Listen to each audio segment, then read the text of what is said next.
ये कहानी द्वितीय विश्व युद्ध के दौरान खासकर मई 1944 में घटित होती है। एक जापानी व्यापारी सैतो को अन्य कैदियों के साथ उसके देश वापस ले जाया जा रहा है, जहां उन्हें जबरन मजदूरी करनी होगी।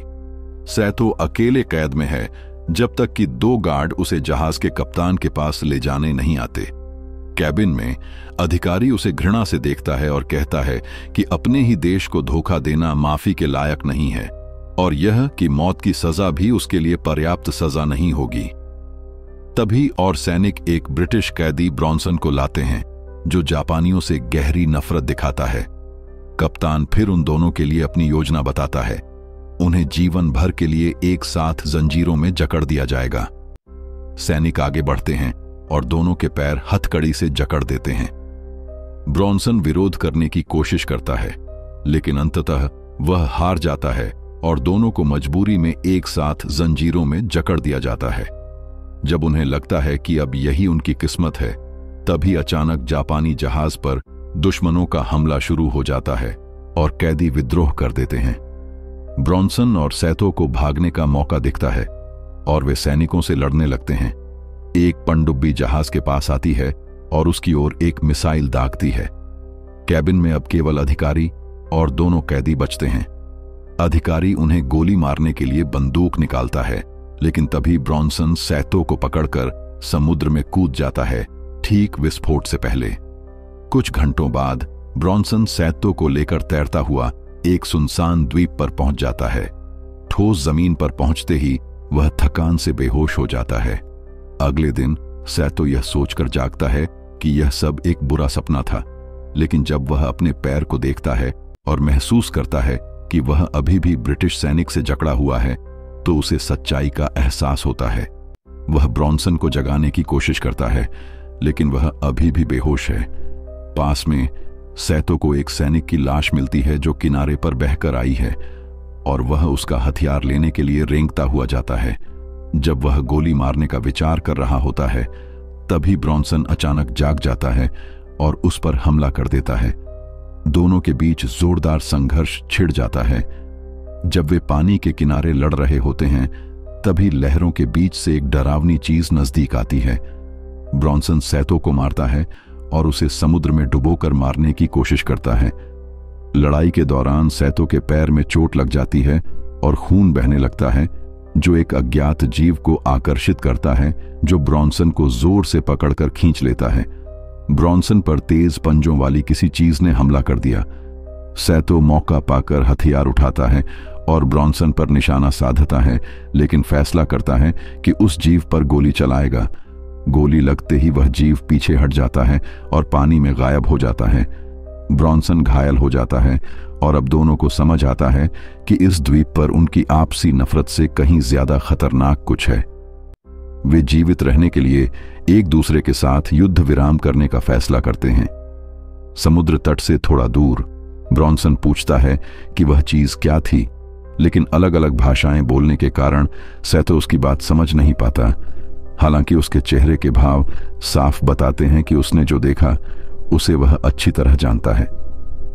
सैतो कुछ देर चुपचाप सोचता रहता है और आत्महत्या करने की कोशिश करता है, लेकिन ब्रॉन्सन उसे तुरंत रोक देता है और पूछता है कि क्या वह पागल हो गया है। फिर वह बंदूक की आखिरी गोली निकालकर सैतो को देता है और कहता है कि वे साथ मिलकर उस जीव से लड़ेंगे। दोनों को किनारे पर बहकर आया कुछ सामान मिल जाता है। ब्रॉन्सन को सिगरेट का एक पैकेट मिलता है और वह सैतो को एक सिगरेट देता है, लेकिन सैतो उदास और निराश दिखते हुए मना कर देता है। ब्रॉन्सन कुछ और उपयोगी चीजें ढूंढते हुए अपने एक साथी की लाश देखकर रो पड़ता है और कहता है कि वह लड़का तो अभी पूरी जिंदगी जीने वाला था। अगर सैतो के देश ने यह युद्ध नहीं शुरू किया होता तो ऐसा नहीं होता। सैतो उसकी बात एक शब्द भी नहीं समझ पाता, लेकिन किसी को खोने के दर्द को महसूस करते हुए उसे पानी पिलाता है। ब्रॉन्सन स्वीकार कर लेता है और दोनों मिलकर रात के लिए तैयारी करते हुए और सामान जमा करते हैं। रात होने पर वे एक अस्थायी कैंप बनाते हैं। ब्रॉन्सन अपना जूता पहनने की कोशिश करता है, लेकिन जंजीरों की वजह से नहीं पहन पाता और दर्द महसूस करता है।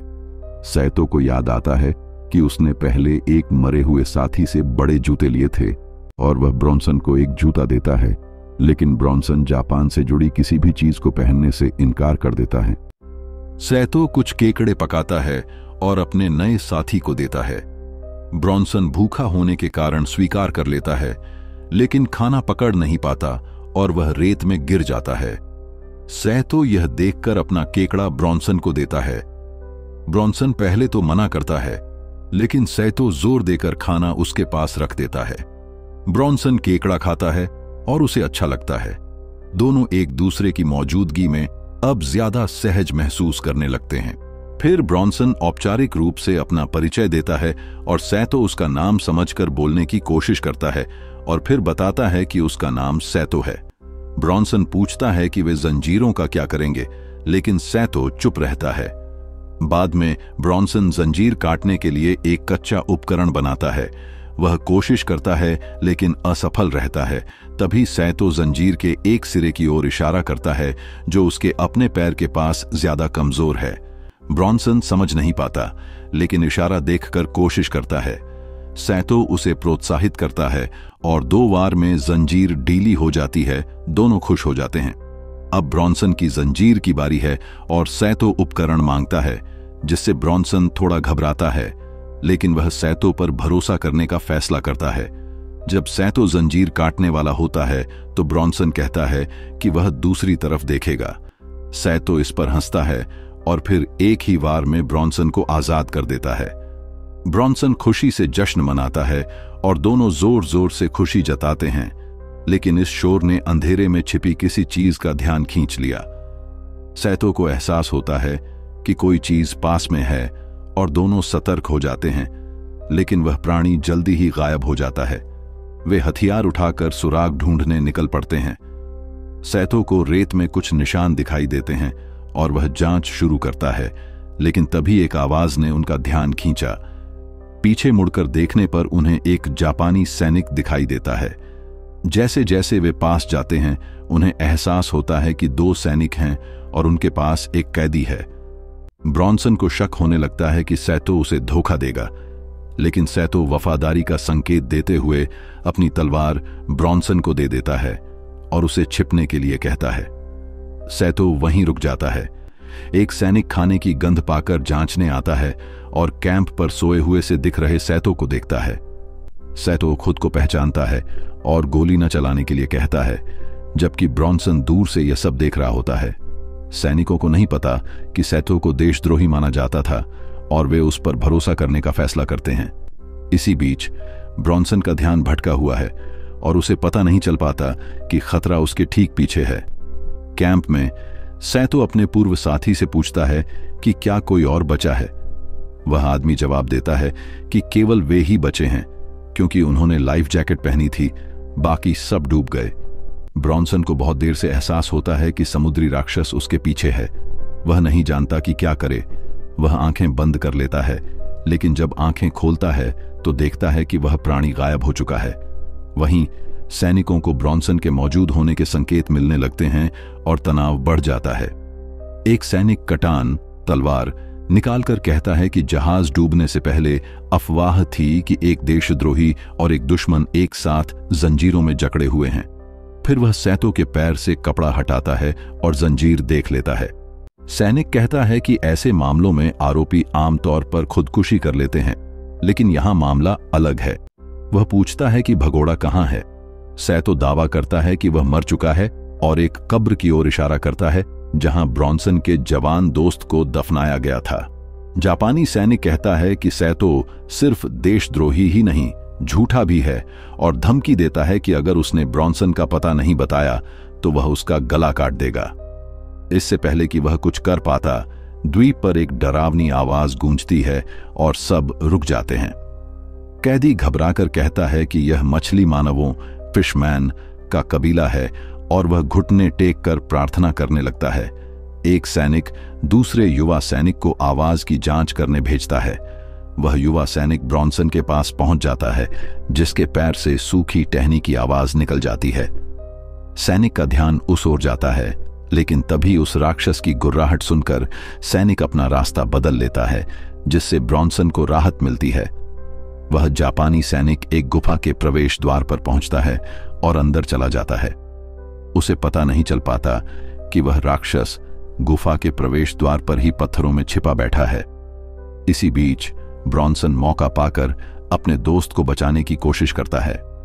गुफा के अंदर वह प्राणी सैनिक के पीछे प्रकट होता है। सैनिक तेजी से मुड़ता है और अपने हथियार से उसे मारने की कोशिश करता है, लेकिन राक्षस बुरी तरह से उसकी बांह तोड़ देता है। उस आदमी की चीख पूरे द्वीप पर गूंजती है।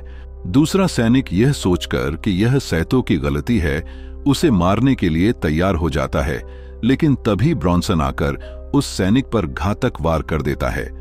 ब्रॉन्सन उस दुश्मन सैनिक को गोली मारने ही वाला होता है कि तभी वह राक्षस प्रकट होता है और उस सैनिक का सिर काटकर ब्रॉन्सन और सैतो की ओर फेंक देता है और एक डरावनी चीख निकालता है।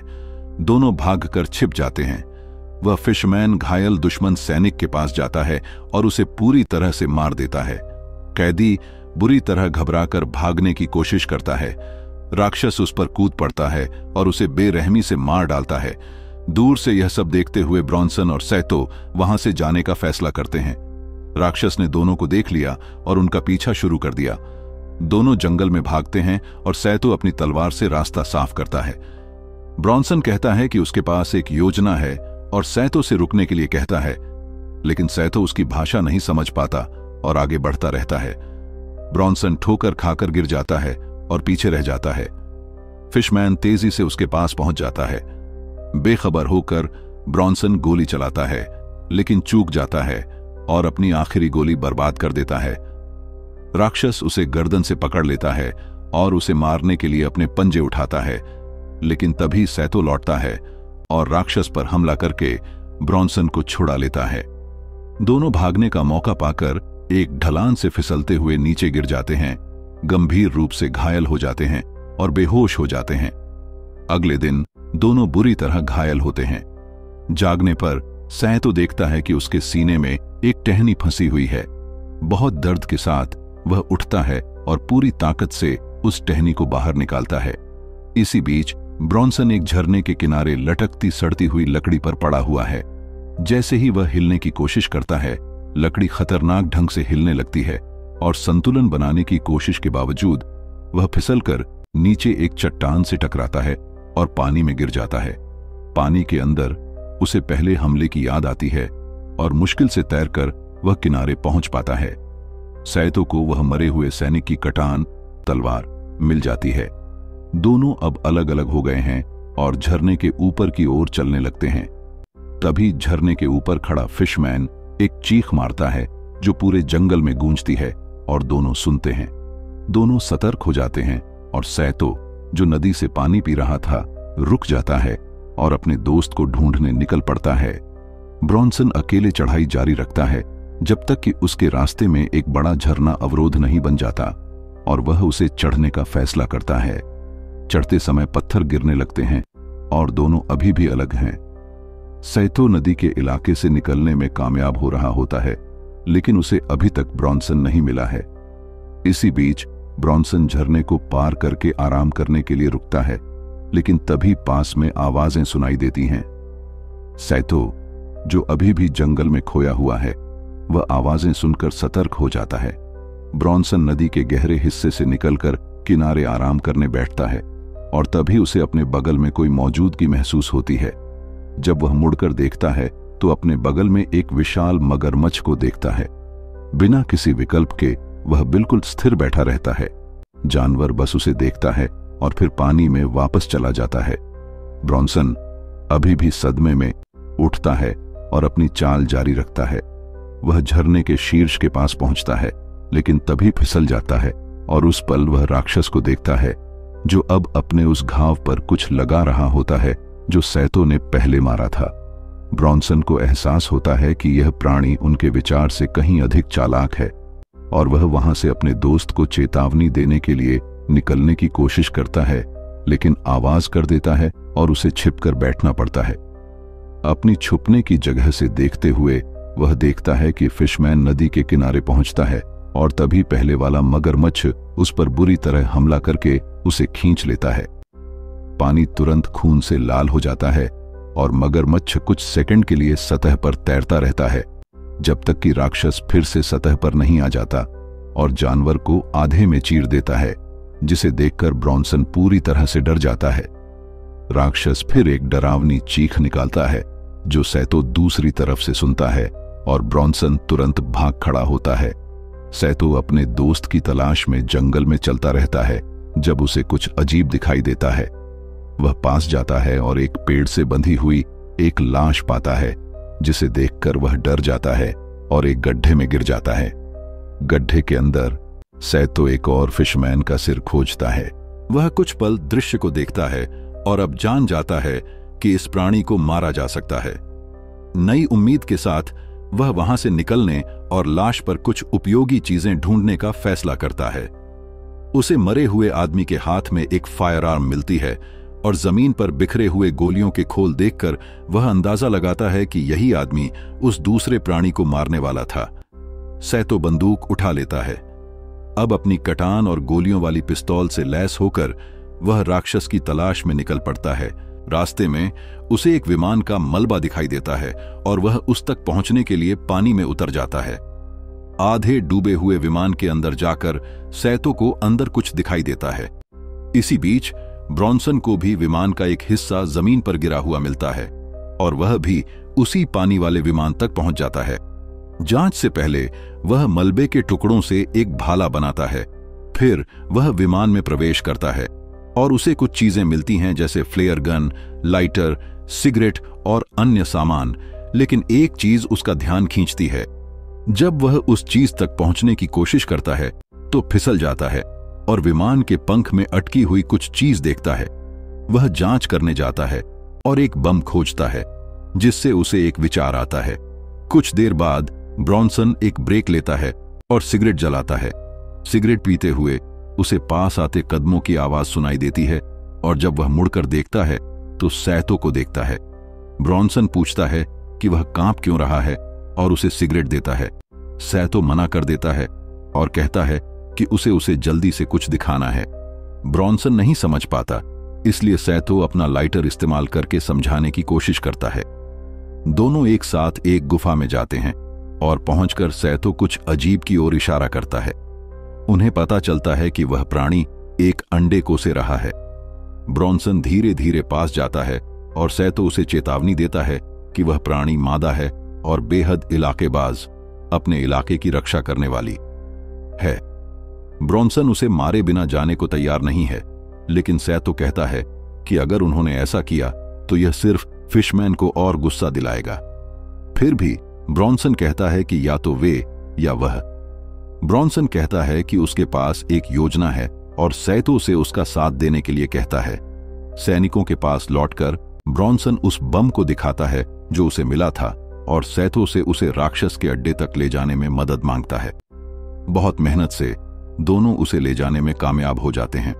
उस जगह पर उन्हें पता चलता है कि बम का ट्रिगर मुड़ा हुआ है और ब्रॉन्सन उसे ठीक करने की बेताब कोशिश करता है, जबकि सैतो उसे वहां ठहरने के खतरे से आगाह करने की कोशिश करता है। इसी बीच वह प्राणी अपने घोंसले में लौट रहा होता है। ब्रॉन्सन कहता है कि विमान में एक इमरजेंसी कुल्हाड़ी है जो काम आ सकती है और उनमें से किसी एक को वहां बम सक्रिय करने के लिए रुकना होगा। सैतो उदास चेहरे से अपने दोस्त से कहता है कि उसकी वजह से ही उन्हें इस जगह भेजा गया था और वह खुद रुकने की पेशकश करता है, लेकिन तभी वे राक्षस की गुर्राहट से बीच में ही रुक जाते हैं। दोनों बाहर जाने का फैसला करते हैं और ब्रॉन्सन अंधेरे में देखने के लिए फ्लेयर जलाता है। सैतो पहरा देता है। ब्रॉन्सन कुल्हाड़ी लेने की कोशिश करता है, लेकिन कुल्हाड़ी विमान की धातु में फंसी हुई है और ब्रॉन्सन उसे खींचने के लिए संघर्ष करता है। तभी राक्षस सैतो के सामने प्रकट होता है और वह तुरंत मुकाबले के लिए तैयार हो जाता है। दोनों के बीच भयंकर युद्ध छिड़ जाता है, लेकिन फिशमैन कुशलता से अपना बचाव करता है। आखिरकार ब्रॉन्सन विमान से कुल्हाड़ी निकालने में कामयाब हो जाता है। सैतो प्राणी के साथ हाथापाई में उलझ जाता है और उसे लात मारकर विमान के करीब ले आता है, जिससे ब्रॉन्सन को कुल्हाड़ी से कई बार वार करने का मौका मिलता है। दोनों मिलकर उस जानवर से लड़ते हैं और उसे कुछ देर के लिए घेर लेते हैं, लेकिन जब वे आसमान की ओर देखते हैं तो देखते हैं कि फ्लेयर की रोशनी मंद पड़ रही है, और जब वे फिर से आगे देखते हैं तो प्राणी गायब हो चुका होता है। दोनों तुरंत काम खत्म करने के लिए गुफा में लौटते हैं और सैतो फिर से पहरा देता है, जबकि ब्रॉन्सन बम के लॉन्च को ठीक करने की कोशिश करता है। जब ब्रॉन्सन आखिरकार इसे ठीक करने में कामयाब होता है, तभी राक्षस उसके पीछे प्रकट होकर हमला कर देता है, लेकिन सैतो तुरंत प्रतिक्रिया करता है और प्राणी को छाती में छुरा घोंप देता है। जब वह उसका सिर काटने के लिए तैयार होता है तो राक्षस उसे दीवार पर फेंक देता है और ब्रॉन्सन पर वापस हमला करता है।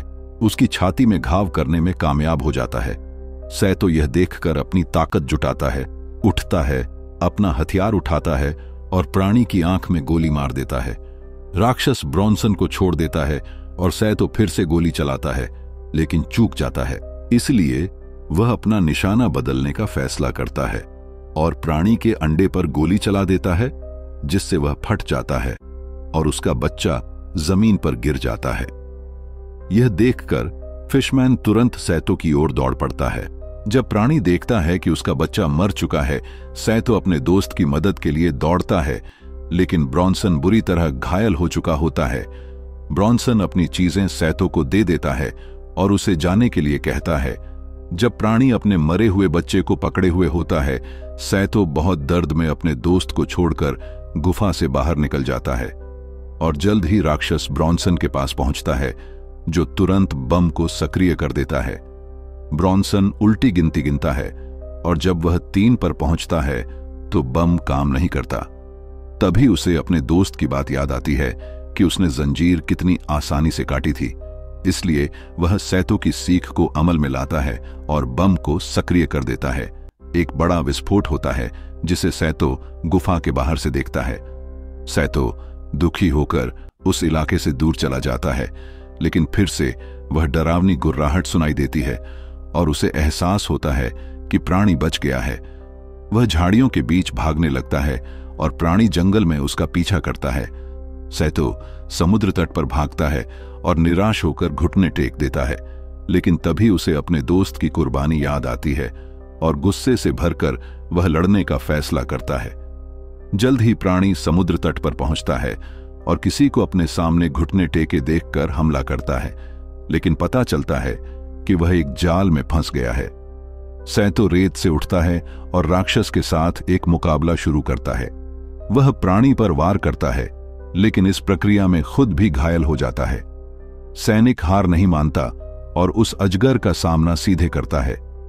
वह राक्षस को आगे बढ़ने के लिए उकसाता है, लेकिन सैतो उसे चकमा देने में कामयाब हो जाता है और कुछ वार करता है, यहां तक कि प्राणी के पेट को काट देता है, जिससे वह जमीन पर गिर पड़ता है। वह कमजोर पड़े प्राणी के करीब जाता है और नीचे देखते हुए अपनी कटान तैयार करता है, लेकिन उसे खत्म करने के बजाय वह ब्लेड उसके बगल में जमीन में घोंप देता है और पीछे हटकर एक फ्लेयर उठाता है। जंगल से आ रही और आवाजें सुनकर वह समुद्र तट की ओर चलने लगता है। वहां वह फ्लेयर को सक्रिय करने की कोशिश करता है, लेकिन वह टूटा हुआ है, जिससे उसकी आखिरी उम्मीदें चकनाचूर हो जाती हैं। थक हार कर वह रेत में गिर पड़ता है और बेहोश हो जाता है।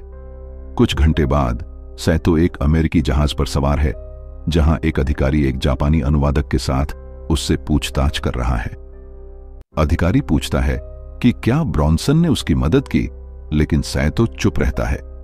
फिर अधिकारी अनुवादक को आदेश देता है कि वह पूछे कि उसका अपराध क्या था। सैतो जवाब देता है कि उसने अपने कमांडर को मार डाला था, क्योंकि वह बेमतलब के आदेशों के लिए अपने साथियों को मरते नहीं देख सकता था।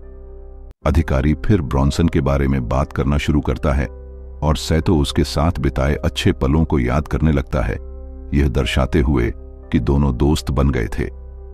अधिकारी पूछता है कि क्या द्वीप पर अभी भी कोई जीवित है, और सैतो जवाब देता है कि कोई नहीं बचा है। फिर वह जहाज की खिड़की से बाहर देखता है, क्योंकि वे किनारे से दूर जा रहे होते हैं और हमें पता चलता है कि वहां अभी भी कई प्राणी जीवित हैं।